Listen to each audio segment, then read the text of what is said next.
So yeah, we got stuff that we need to talk about, and whether people are here or not, unfortunately, we got to do it. So I can't say we're calling this meeting to order because we are official, but we are going to start going through agenda items, and if we get enough people to have a quorum, then we can officially call and do a roll call, go through minutes, all that jazz. I think even without quorum, I think we'll go ahead and do those initial parts, the rules of the meeting and the roll call, if that's all right. Yeah, I'm fine with that part. The rules of engagement, at least. Roll call, whatever. We know who's on the call, but yeah, let's go through rules of engagement. All right. Good evening. My name is Andrea Lynch, Transit Planner 1, Lawrence Transit. With me here is Adam Weigel, Transit and Parking Manager. He will work alongside Mike Wazakowski to facilitate the meeting proceedings. This meeting is being recorded and broadcast on the city's YouTube channel and the public access cable channel 25. During the meeting, when you are not participating, please mute yourself by clicking on the microphone icon found on the lower left-hand side of the Zoom menu. In some cases, we may mute or unmute people as needed to minimize distractions during the meeting. Please remember to state your name and title for the benefit of those listening remotely. If you are participating by phone, you can click *6 to unmute your phone. And I will do roll call. Lance Fay. Here. Austin Stifler. Here. Mike Wazakowski. Present. Foster Spicinger. I do not see them on the call. Alan Ackland. Do not see them on the call. Gregory Critchlow. Do not see them on the call. Bill Wilson. Here, present. August Rudisell. Already told us he would not be attending. And Freddie Gipp. Not present. Okay, so that's myself, Lance, Austin, and Bill. That's 4 of us. So if another person comes, then we officially have a quorum and we can officially do business and make votes. But for the time being, we are not an official meeting. So that means that we will not be able to do the minutes, which we have. That said, the next item on the agenda is public comment. I did see JT Thornburg, you're on the line. If you have anything you would like to talk about, you can have up to 3 minutes, I believe. If not, then happy to proceed.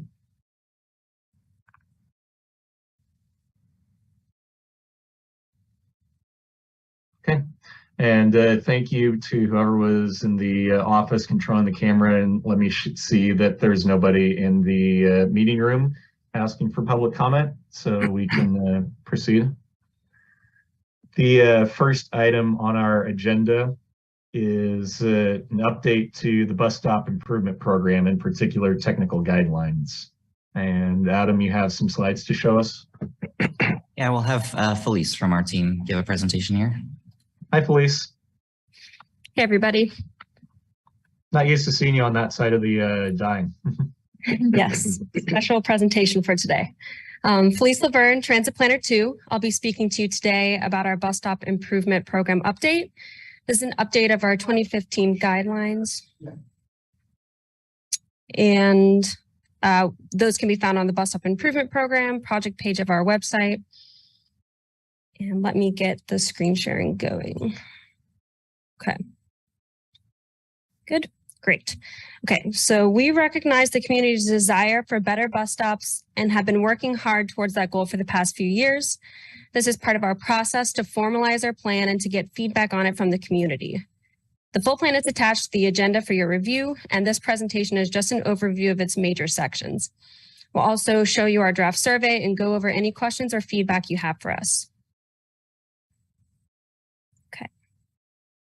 So this guide serves multiple purposes. We use it to guide our planning processes. It contains technical details we use for design and installation, and to give the public a sense of what we're working towards in terms of accessibility and comfort. Okay. Right now, we have almost 400 bus stops across the city. 48% are ADA accessible, 17% have shelters, 14% have benches, and 6% have bike racks. Just out of curiosity on that previous slide, do we have a total number of improved bus stops like that have any of those four? Any of those four? Yeah, like it has an ADA boarding pad, or it has a shelter, some measure of improvement beyond we put down a sign. I'm just curious if we have those numbers. Yes. Yeah, we have a graph a little later, and then each of these stops, each of these numbers here are the total number we have out in the field. So 180 ADA boarding pads, 63 shelters. Yeah, let me clarify. What I was asking is more, I'm assuming that some of them have both a shelter and a bench and a bike rack, so you couldn't just add up numbers to say that there are X number of these, because it's not a straight addition. That's fair. All shelters have benches. The bench number that you see here is benches alone. And then you're right, the bike racks and the ADA is dispersed. Okay. Thank you. Sure. So each year we have $150,000 for bus stop improvements. With this, we purchase amenities, pay for design work, and for the concrete we install at each improved site. With our current capacity, we can do about 20 to 30 stops a year. We also do our best to coordinate with other departments and projects on bus stop improvements. These are ways we can stretch our operational budget, including ensuring bus stops are part of other street or sidewalk projects and applying for local, state, or federal grants that could increase our number of stops improved in a given year. We balance many things when planning for bus stop improvements. Some of the larger efforts we're focused on include working towards system-wide ADA accessibility. And with this second point, we mean that we want to get folks as close to a bus stop as possible, balanced with the fact that the more bus stops there are, the harder it is to keep routes on time. Our third goal involves a model we've developed that's inclusive of many data points, and this helps us remain objective while planning for stop improvements. And finally, as much as possible, we want our stops to reflect the personality of Lawrence and be a positive part of the streetscape. We've done some exciting projects over the past few years, which we've highlighted in our presentation, and we're open to partnerships with the community going forward.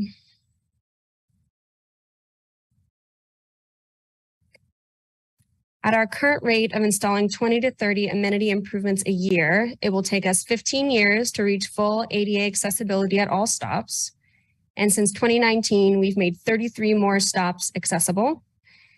And at this rate, it'll take 3 to 5 years to add seating at all stops with 10 or more riders a day. And this doesn't take into consideration years where we might receive grant funding to do additional projects. And also of note, our total number of stops can fluctuate as routes change, and it's normal for the number you see here at the top to go up and down.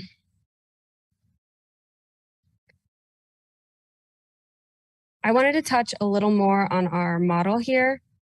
It's GIS based, and that's how we manage our bus stop inventory. And with its many data inputs, it gives us a rank ordered list of stops that are high priority for improvement. It doesn't tell us what amenities should go at each stop because that can be very context specific. For example, even if ridership is lower, we're likely to put a shelter at stops by senior housing. In this blue box, you can see all the inputs we use, and you can see that we use ridership, but also a transportation disadvantage score as well as an equity score. And this provides a balanced approach that prioritizes stops that serve our most disadvantaged populations for improvement. This model shows us where we might improve stops, and the next slide will touch on how we decide what amenities to install.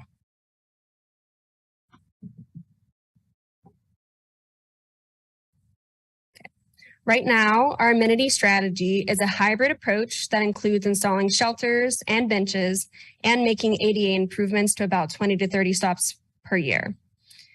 This is one piece of what we're asking the public about in our survey because there are different approaches we could take. And what you're seeing in this table, 10 passengers a day for a bench, 25 plus for a shelter. those are not 100% prescriptive. We need some structure to help us have a conversation about choosing what amenities, but we also want to look at the context of each stop to guide us, including how much space there is in the right-of-way, who's likely to use the stop, is it near a grocery store? Many things might encourage us to upgrade what could be a bench site to a shelter. This chart is just a breakdown of what's possible at each bus stop, and it also gives the spatial requirements for each type of improvement. So you can see that included as well. And those spatial requirements also affect cost with different sizes of concrete.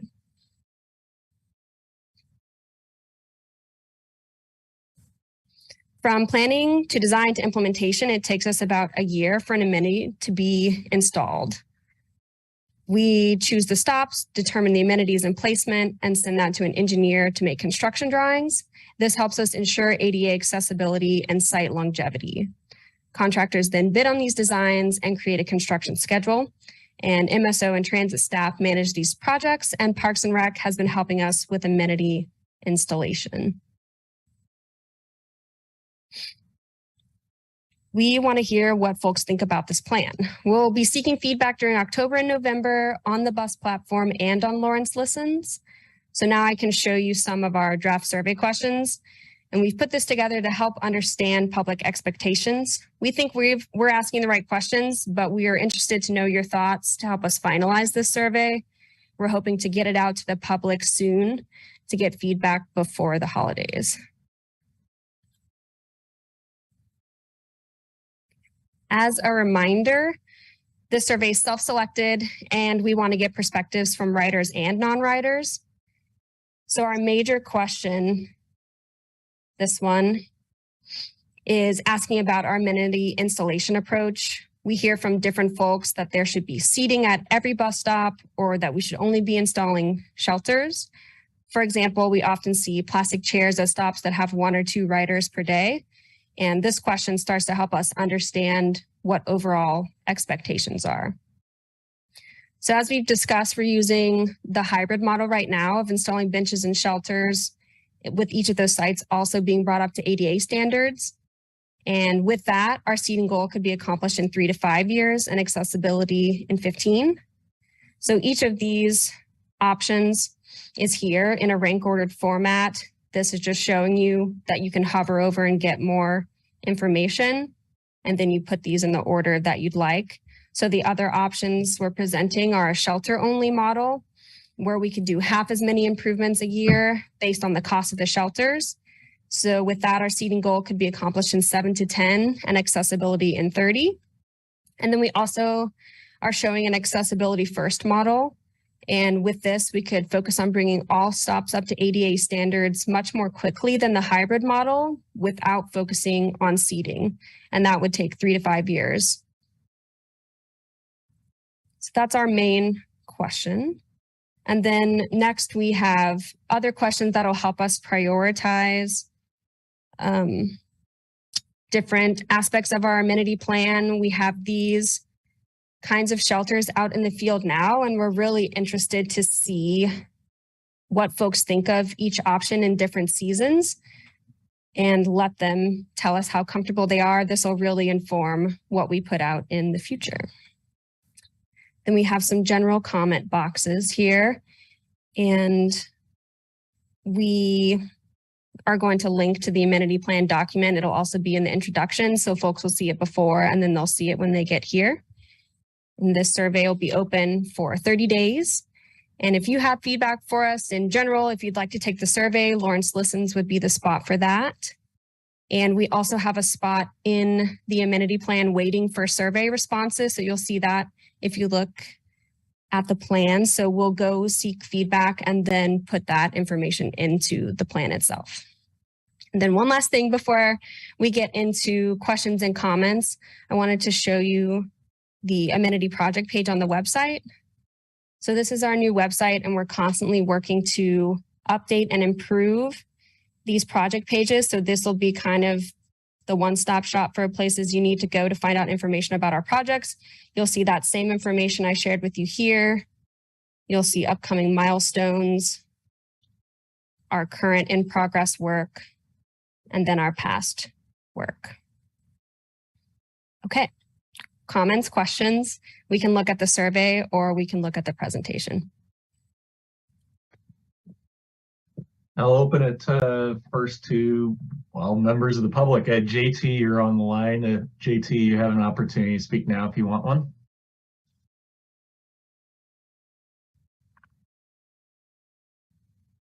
Okay.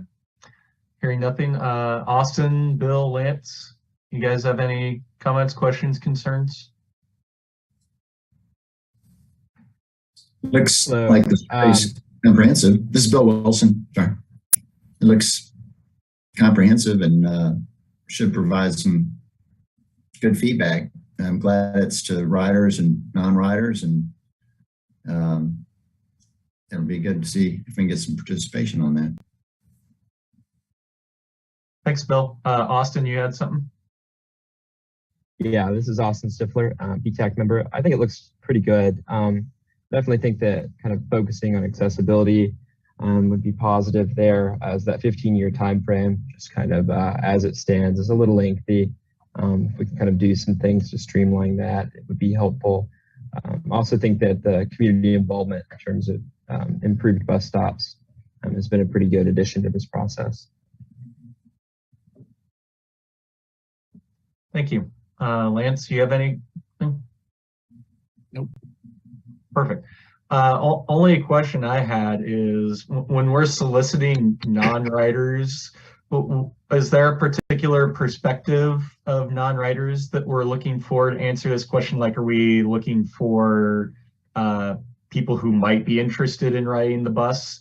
Are we looking for people who have no desire to ride the bus but want a thriving bus system anyway? I'm curious what personas we're looking for to respond to this. I think we're open to hear what the community thinks in general about our amenity plan. I know it affects everyone. It's a part of the streetscape. So potential riders, people who just interact with our shelters in their neighborhoods, anyone like that. We're pretty open. Okay. I might jump in and say I'm particularly interested in the seating question, because I do think that is an interesting one. You know, clearly if we, as one of the options Felice laid out, if we focus on shelters only, because we do hear that from some folks, our timelines really slow way down. It takes us a really long time to get through improving all the sites. So I think that's maybe something that we might see differences in how riders and non-riders feel about that. We're not sure, but I'm interested to see how that breaks down with the survey. This is Bill Wilson. I think that's a good comment. You mentioned, or it was mentioned earlier, about the plastic seats and various other setups that some sites will have for seating. And I think that's where non-riders would certainly like some input on that. And the idea that if it went to shelters, it would help people understand how it changes the timeline for everything. And so I think non-riders are good, both in terms of their observations, and then I'm glad it's open. I assume it has to be, just because everybody's paying on this. Yep.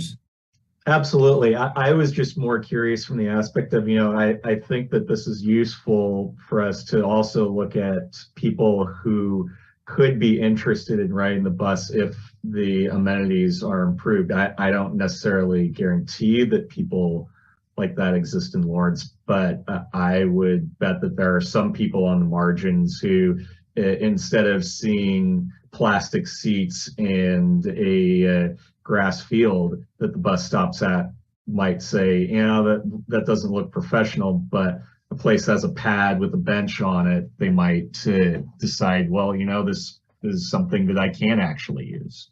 So if we can frame that in there, I don't know, it's just me spitballing a little bit. I think that might be something interesting to look at if we can figure out a good question.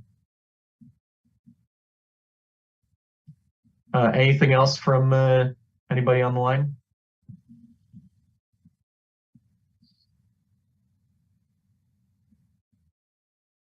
Okay.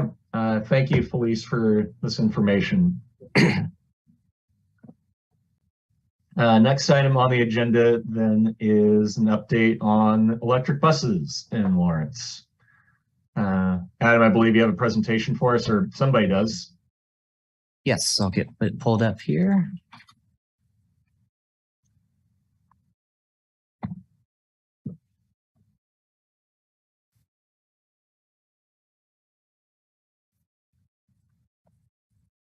Okay, everybody seeing that presentation?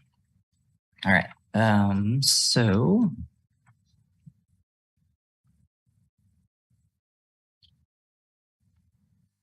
Okay, so I wanted to touch base on electric buses. We've had them deployed in the field for a little bit of time, so give this group an idea of how things are going and where we're headed. So our first day of running electric buses in service was August 29th, so pushing about 6 weeks ago. We started our vehicles on Route 1 with some purpose. That was the route that modeled the best. Very early in the process, we modeled the size of electric vehicle, the range under different conditions, the topography of different routes. And Route 1 was the route that looked most favorable for buses to run all day in service. So for close to a month, we ran them exclusively on that route, monitoring back-end performance data that we get from the bus and from chargers, sides of the puzzle. And got a good data set there, and then shifted to Route 10. Route 10 is a very different route from Route 1. It runs from downtown across KU's campus, a lot of stop and go traffic with all the pedestrian activity up there. Of course, the topography of going up and down the hill, and then a lot more topography along Bob Billings west of campus, all the way out to Wakarusa. So just very, we're experimenting right now and spending a lot of time gathering information on different routes with our electric buses so we can see how that performance changes. There are a couple of general strategies I put here. One I just mentioned was, getting a lot of data points on each route, several different days, different drivers, being able to see what changes there might be on the back end data with different routes. I mentioned here that we do prioritize right now routes that go through transportation disadvantage zones. So when we think about, in general, FTA wants us to be deploying our assets in a fair way across the city. We don't put the buses in worst shapes on the routes in the poorest neighborhoods, for example. So one of our intentionalities around electric buses is trying to get them into neighborhoods that are transportation disadvantaged and giving people the benefit of that. Another strategy is just reaching different rider types. So we certainly have been moving them to different routes, but I mentioned here as well that we have been using them on the weekends as part of the football shuttle from downtown to the stadium. Those buses are very full of people and people who may not be regular bus riders. So getting different people in touch with what it's like to ride an electric bus, and perhaps that affects people's mindset on riding the bus for other reasons in their life. We have a Books on Buses program that's restarting up with the library. This is a program that we had for several years and have missed a few years through the pandemic. But this particular program gives some of our youngest riders in town, young kids, will get some transportation book reading at the library, and then they get on a bus and take a short ride around the downtown area with their parents. So trying to use electric buses in these other ways as well to reach different current rider groups and future rider groups, hopefully. I'm really jealous that my football shuttle on Saturday was not one of the electric buses. Yeah, you'll have to wait a few rounds, wait for the electric to roll around. I have a couple slides in here. These aren't real polished. These are images that I'm able to extract from the bus performance data that we get on a back-end web platform. So wanted to show you all just some of, this is just the first week in service. You see August 29th on the left and through September 3rd, which is a Friday. And that first day in service, we ran 2 buses, close to 150 miles each is what they got those days. We have been, we've changed our operations a little bit just because it's been more practical to swap out buses in the middle of the day when we have a driver swap. So our first driver runs his bus for about 8 hours and close to 100 miles, you can see on the chart there. And then that bus heads back to the garage. A new electric bus comes out and runs for about 6 or 7 hours and maybe a little less than 100 miles. So if you look at this slide compared to the next one, the next slide is about our state of charge. And you can see that we're essentially running these buses down to around 50% battery still, a little bit less, maybe 40 to 50%, depending on the day and the driver and what route it's on. So pretty conservative. You know, we're certainly not pushing it yet. A lot of this is kind of our early data gathering phase. And of course, we want to be, you know, more and more assertive with how these buses are used. Of course, wanting to use as much electricity as we've already charged them up with, you know, cleaner for the city and quieter for the neighborhoods and all of that. But wanted to give you a little taste of kind of what we're seeing early on. And these returns are pretty good. I'll back up to this range slide and just say that we need, depending on the route, somewhere in the 160 to 180 mile, 160 to 180 miles is about a day's worth, complete day's worth of service on a given route. So in weather that's not real bad, although we had some real hot days through here, we're pretty confident that our electrics can get us a full day of service, just like a diesel can on certain routes. So, and that is it normal for a route to have more than one bus service it over the course of a day? yes. Like you swap out. Okay. Yeah. So a lot of, well, I'll say it this way. A lot of our routes have 30-minute service and it's an hour loop. So you've got two buses operating on those routes. The diesels usually do operate all day. Both of those two diesel buses would operate all day, so long as they don't have some other mechanical breakdown that needs them pulled from the route, which does happen.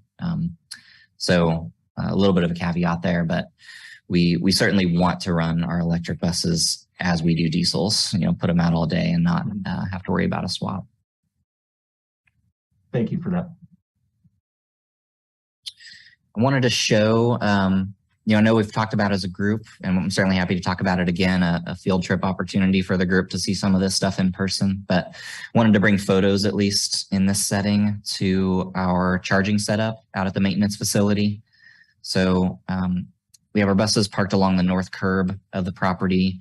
Right now we have a 1-to-1 bus to charger ratio. So every bus that we have has its own charger.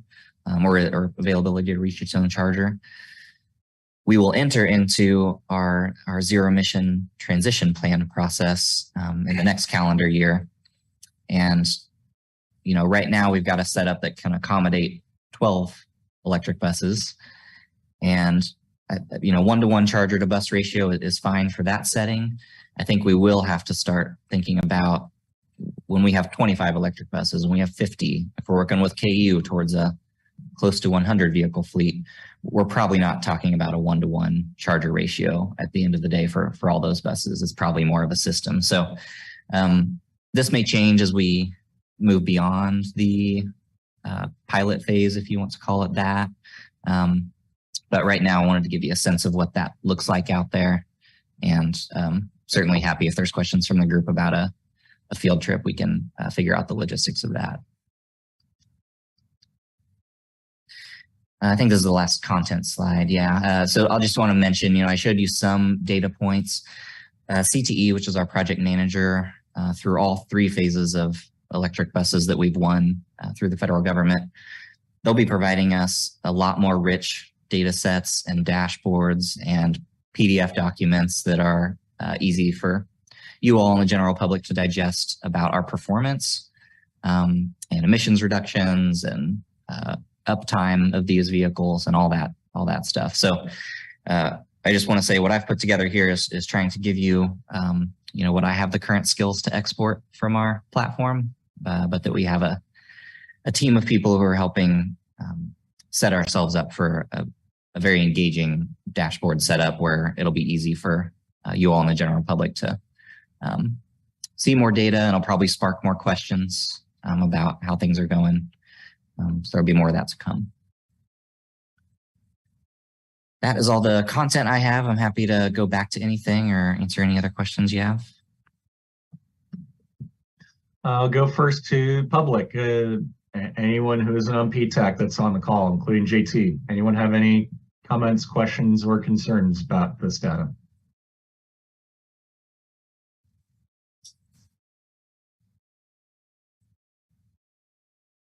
Okay. Bill, Austin, Lance, do any of you have comments, questions, concerns about this?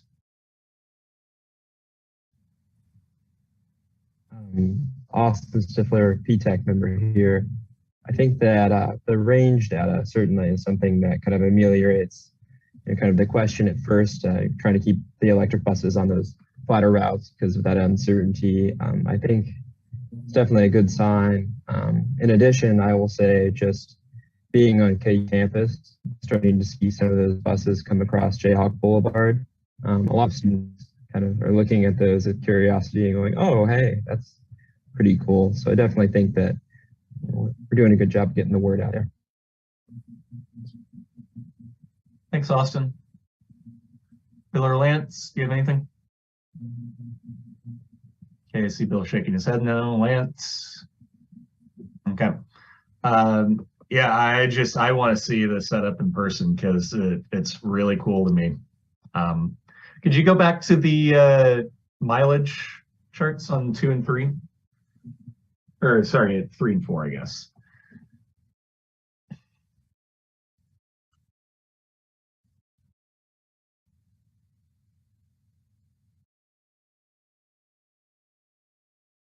So right now, you said that these routes are something like 160, 180 miles across a calendar day, like from across a 14-hour day. So roughly 5 to 8.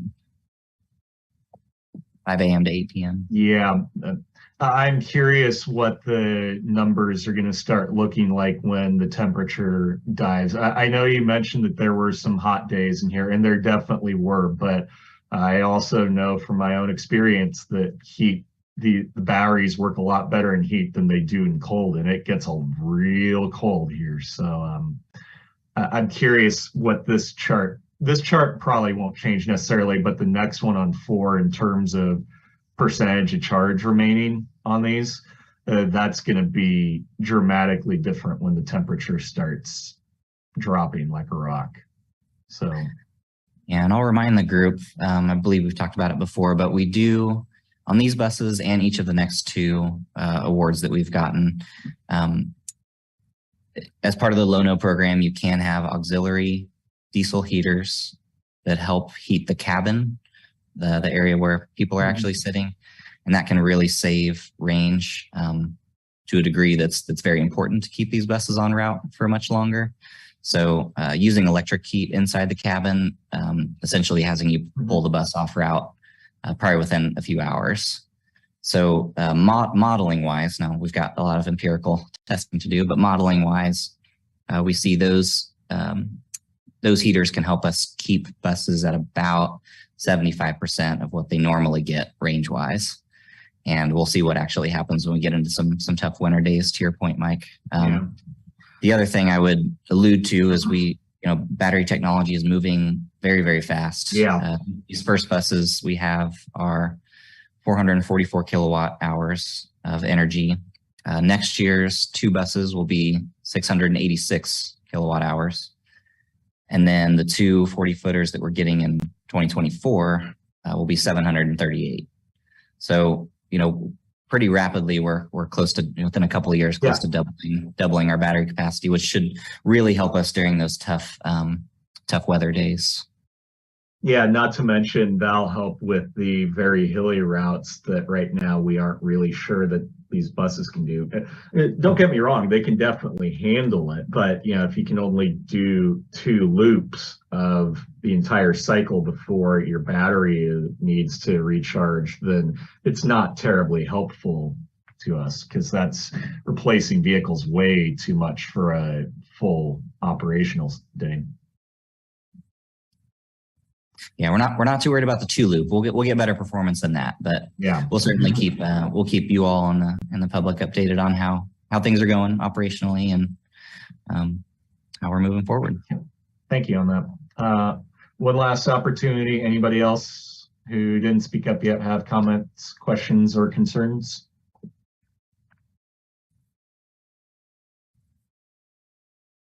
Okay. Thank you, Adam.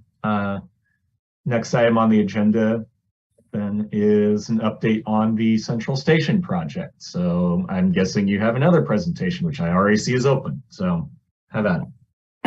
Yep, decided not to unscreen share and rescreen share. Let's just keep it moving.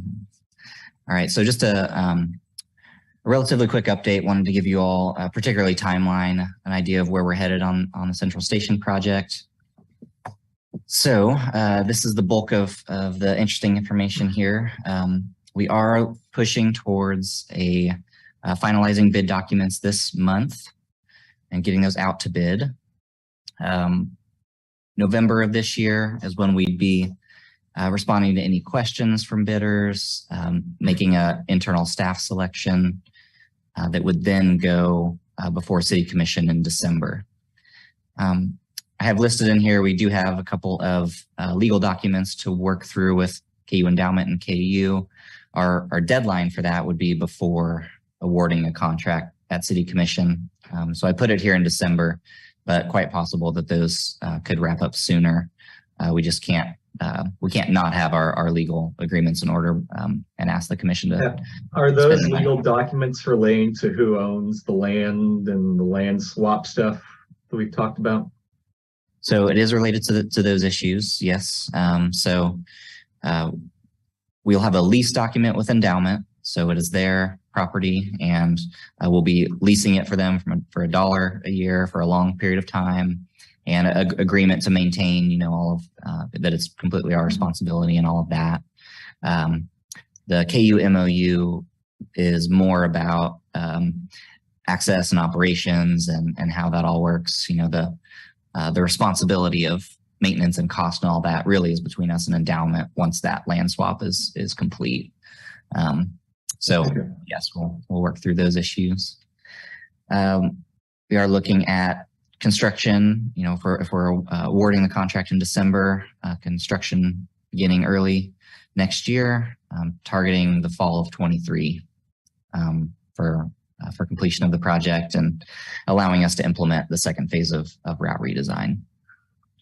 So certainly on a timeline that's different than what we had hoped early on in the project, but are pushing as hard as we can to keep us pointed in this direction. I wanted to mention, similar to Felice brought up the bus stops project website, we are, like she mentioned, trying to really keep on top of all of our projects and have the most up-to-date information there about status and next steps. So here's just a snapshot of it, but on each project page, I'll try to make this a little smaller. Okay. There's a status, timeline, next steps section that we hope is useful for you all and for the public to understand what we expect project start and ends to be, major milestones, and whether or not they're completed, in progress, or not yet started. And then specifically, what are we doing for next steps on that given project? So just wanted to call that out. You're always welcome to email or call the customer service line or staff to help figure these things out. But also, this is us trying to be proactive and communicating that as things change. And I believe that's the end of the content for this project. But again, happy to go back to anything or answer any questions. Thanks, Adam. Again, open it up to people who are not in PTAC first for comments, questions, concerns. Anyone on the line or in the room have anything they want to add here?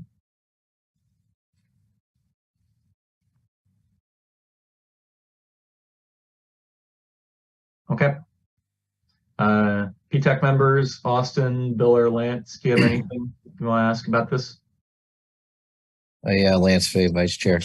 Are you referring to fall of 2023 as August?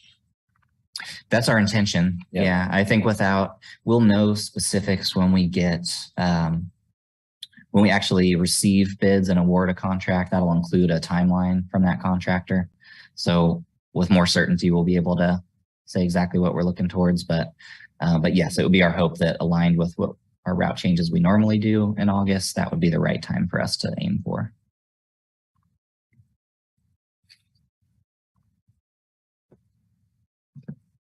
Thanks, Lance. Go ahead, Austin. I saw you come off mute. Yeah, Austin Stifler, PTAC member. Just curious, are there any parts of this construction project that are going to entail road improvements or perhaps access ways to be able to get into the central station a little bit easier? Yeah, there's certainly a lot of discussions between the city and KU on the Crest Line entrance and how we'll make that happen. So there's still some coordination to do there, but we expect there to be improvements there. And that would be the primary one. There's all entrances will happen from Crest Line. There will be eastbound exits onto Bob Billings. There's a median there and a intersection very close, so we can't really do turns in or left turns out there. But we'll try to disperse the traffic to keep things moving. I know we've talked about the need to retime the lights there to make that stuff work a little bit better too. Yeah, we're in coordination with our folks in MSO on everything we need to do to make sure it is smooth getting in and out of that whole area. Terrific. Thanks for the update, y'all. Thank you, Austin. Bill, do you have anything you want to ask about this?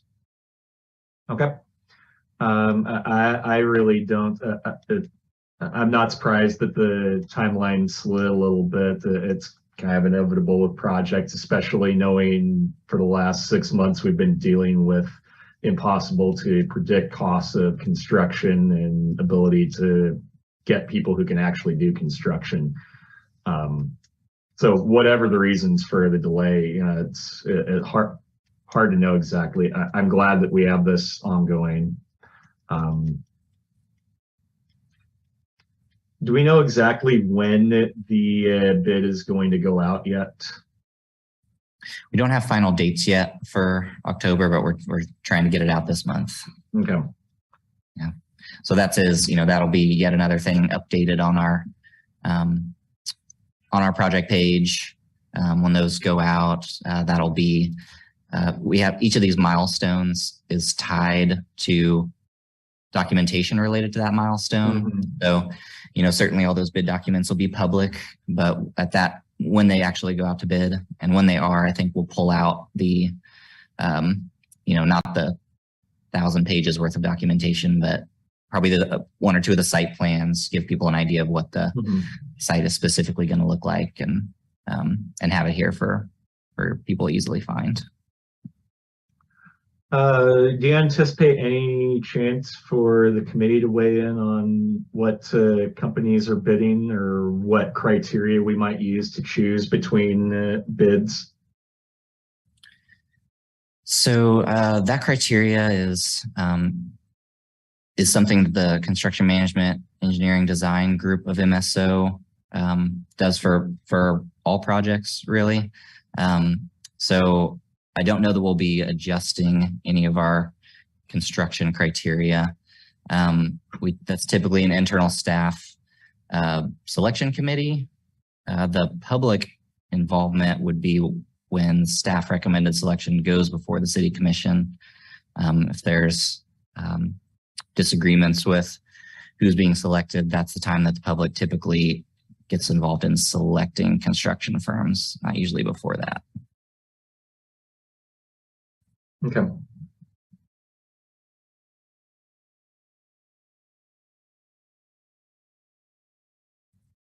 Well, I don't have anything further to ask or comment on at this time. I assume I've already given everyone an opportunity, but I'll do one last chance. Anybody on the line who hasn't had a chance to ask a question or provide a comment, does anyone have anything?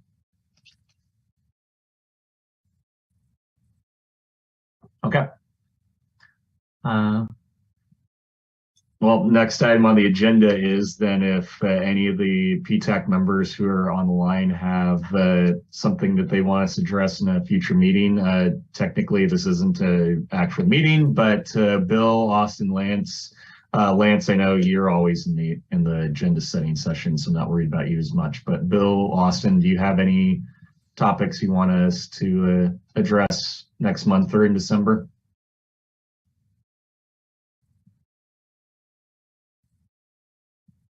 Okay. Seeing that you're both shaking your heads no, great. If you do come up with something, please feel free to email Lance, Adam, and myself with your ideas. We'll do our best to get the agenda to incorporate your questions and topics which you're interested in. I jumped to other items for PTAC members, but my guess is I'll give you 5 seconds. Does anyone have anything else they want to bring up?